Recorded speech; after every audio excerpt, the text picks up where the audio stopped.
Coach, I gotta ask, are you buying all the headlines, all the love out there between Cam and Belichick, that the two are meshing perfectly, that they're a, quote, match made in heaven? You buying it all? Well, Jenny, you must really love this story because it's an affair of the heart. And the one thing that we all know about Bill is he's always been completely honest and transparent with the media. So when he talks about a guy in such glowing terms, you know, over his 26-year career, that's what he's always done. You know, he's always just told it like it is. So I don't see why this would be any different. Whatever Bill's doing in terms of his discussion with the media, it's calculated and it's to send a message, and I'm sure it's to send as positive a message as possible when you're transitioning from Tom and a quarterback that's been there 20 years to a new quarterback. You want to instill that confidence. So I understand that.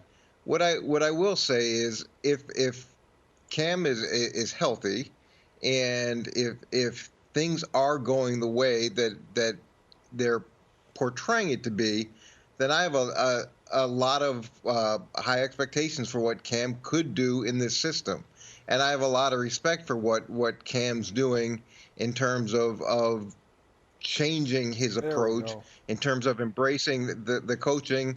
To me, I think that those things are great, and there's a tremendous upside and a really happy ending to the story if it's true. Coach, If it's true. I was in Denver with Josh McDaniels, and one of the things that jumped out to me, before I even get into this point, you know, I pride myself on being a high football IQ guy. You know, I didn't really have to take a lot of notes. I saw it, I got it. And when Coach McDaniels came in, I had to take a lot of notes because there were so many different personnels. Army, Navy, there was 11 different ways we can get into 11 personnel. 3 receivers, 1 tight end, that's 1 back. So when you look at Cam Newton from an X's and O's standpoint, Coach, what are you expecting to see when they roll out their offense on Sunday? Because this is a team that puts their guys in position. Cam is a guy that's been successful in the gun, zone read. That's not Tom Brady. So what are you expecting to see? Well, one of the things I have so much respect for Bill Belichick for is I think it was 2016, he changed from a 3-4 to a 4-3 defense, which he had never run, you know, since even before his days as a defensive coordinator for the Giants. So to me, that shows a tremendous amount of egolessness and selflessness to be willing to change because it's for what's best for the team. I think offensively, if Cam's the starter, they're going to do everything they can to empower Cam and to do what he does well. The system that Tom Brady had may not be the best system for Cam. So they're gonna adjust and learn as the season goes on and make sure that they give him a heavy dose of what he does really well and what he's comfortable with, regardless of what they may want to do systematically. So I would imagine Josh will change, and then they'll keep pushing the comfort level as much as possible. Coach, there was a huge upset earlier in the show when you said success is like a martini. That skyrocketed to my favorite Eric Mangini quote, dethroning the former champion force multiplier, which I wanted to talk about now. There's so much talk about Cam's energy from the offense and the defensive side of the ball. It's like, Cam's great. Cam's here. Cam's loose. He's got great energy. Cam's being the leader in the locker room. Cam is fantastic. Who's Tom Brady? Is he selling electrolyte water? Does that even work? Is that even a thing?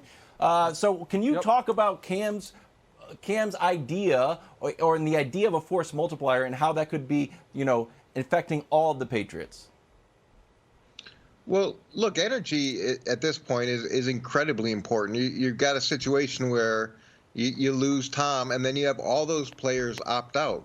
This is an opportunity for a tremendous amount of uncertainty for people to look at it and say, okay, this is the year that they have to rebuild. This is the year that things are going to go the wrong way instead of the way that it has for the Patriots. So to be able to bring in a name like Cam and the energy that he has, it's a huge uplift for guys. And so I think that is a force multiplier in terms of the optimism. Now, nothing's gone wrong. there hasn't been any missed reads. There hasn't been any sacks. There hasn't been any strip sacks. There hasn't been any adversity. So it's going to be, you know, how that plays out when it happens is going to be interesting to see. And adversity is going to come as it's going to come for every team. Well, 31 teams. There's one team I'm not certain if it's going to face much adversity. It's neither here nor there. But, Coach, I want to ask you a question before we wrap up here. Because Cam said something interesting when he was, I forget who he was talking to. He's like, listen, one of the reasons folks thought Belichick and I wouldn't get along is because I'm a black quarterback, and he didn't really finish the thought.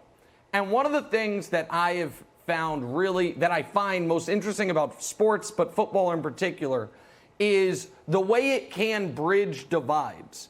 And I just want to key on your experience, because some of your closest friends to this day, or the guys you have the most admiration for, are guys who came from very different worlds from you. Who, you know what I mean, who maybe outside of football you would have thought we don't have a ton in common, and then you find out when you get on the practice field, when you get in the meeting room, oh my God, we're kindred spirits here. And I'm not saying Belichick and Cam, we know that they're that yet. What I am saying is people might have assumptions that, oh, these guys won't get along or they won't vibe when they actually do. So I don't know for you if it's Ty Law or whom it would be, but a guy that once you actually got to know him, you're like, oh my God, this guy and I see football the same way. We like to approach it the same way. And even if you guys would have looked like something of an odd couple walking down the street together. You know what? One of the things I love about sports, and the reason I want my kids to always play sports, is because it does break down so many stereotypes. An NFL locker room is such a cross-section of society. It's all different races. It's all different socioeconomic backgrounds. It's all different education levels, religions, all those things. But yet you come together for a common purpose. And as you're working on that common purpose, all those barriers that you've been taught or have been ingrained over time break down, and you realize it's just people. It's just people. And to me, that's one of the most magical, important things that sports does. You know, a guy like Brian Cox, who grew up very different than I did, and had very different very different paths to the NFL. I love Brian Cox, and he came into the Jets when I was there as a guy that had a lot of problems. I didn't know what to expect, but as I got to know him, just this smart, passionate, cared about football, good person, and it's one of those things where you can have a perception and the reality is so different. Yeah, because we're all aiming for the same thing. There's a level of respect there. There's a level of vulnerability there. We're putting ourselves in position to listen to each other. I can name so many guys as well. I can name owners. I can name coaches. You have Mr. B, brought me to Denver. You have Jay Cutler, Jake Plummer, Tony Scheffler, guys that come from different worlds than I came from. In my neighborhood, there was one white family. In their neighborhoods, there was probably one black family or none at all. And we were able to sit at the table and talk, have conversations, and also do life together. Ryan Fitzpatrick, Eric Decker, Nick Mango.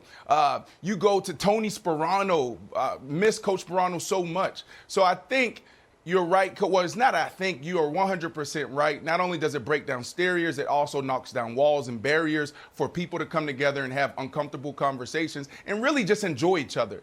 Get to know the person for who they really are outside of the game. You know what just happened here, guys? We all just jumped on my corner. We're all affairs of the heart people. We all love to get along with everyone. We're all big relationship people. And I love it. Well done, Jenna. I like what you did there. I love you back. That was well you see? done. Oh, virtually hugging everyone. Thanks for watching. Subscribe here to get the latest from the show. Also, be sure to check out more of the best clips from First Things First, or go watch a few segments from our other shows on FS1.